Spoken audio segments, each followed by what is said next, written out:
Bonjour et bienvenue à la présentation de gestion des changements de MedExcel. Il s'agit d'un projet d'achat et fusion de deux compagnies et de l'implémentation d'un système électronique de gestion de qualité EQMS, en particulier l'application MoveApps. Mon nom c'est Martin et je vais vous donner un peu de contexte sur notre projet et on va parler de gestion de la résistance.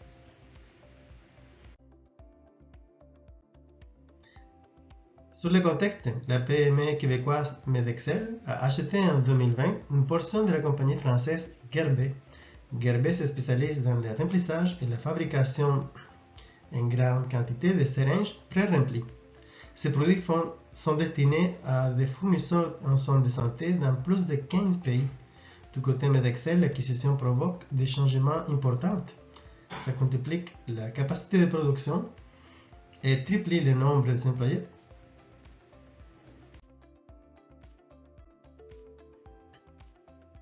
L'implémentation de MoveApps s'agit d'une initiative parmi plusieurs projets du programme Unity. Du côté MedExcel, plusieurs processus de gestion de qualité se faisaient à la main et avec des formulaires. Du côté Guerbet, une autre application était utilisée. MoveApps vise à standardiser les processus, automatiser les activités et améliorer l'expérience des employés.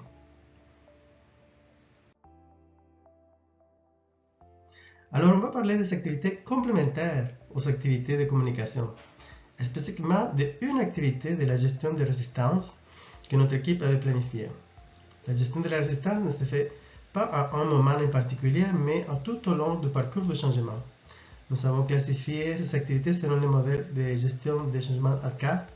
L'activité choisie se trouve dans les désirs.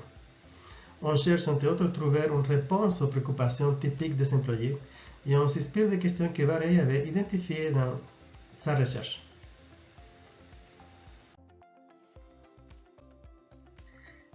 Entre les activités de gestion de la résistance, on a choisi de vous parler de l'analyse des sondages et commentaires. Cette activité cherche à identifier des bloquants et des problèmes soulevés par les employés. Quand? Suite aux prises de réponses lors des premières communications.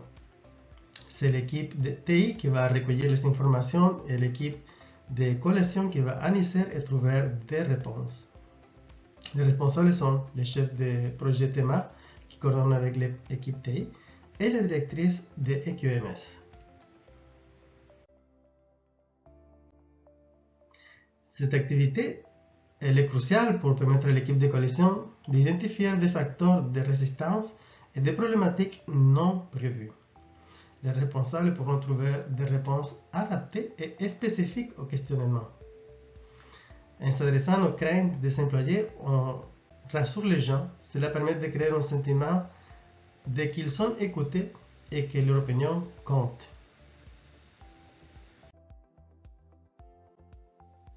Cette activité a l'avantage de qu'elle peut apporter des informations et solutions avant d'avoir des problèmes. Elle augmente la cohésion des équipes et rassure les gens. Il a par contre l'inconvénient de que l'analyse peut être encombrante et prendre du temps. Le court délai du projet peut faire en sorte qu'il n'y aura pas assez de temps pour tout répondre, ce qui peut avoir un impact négatif. Les gens peuvent mal utiliser le sondage et juste se plaindre. Par contre, en pensant à ce point, on peut trouver une manière d'obtenir les avantages tout en minimisant les inconvénients. Merci de votre attention et à la prochaine.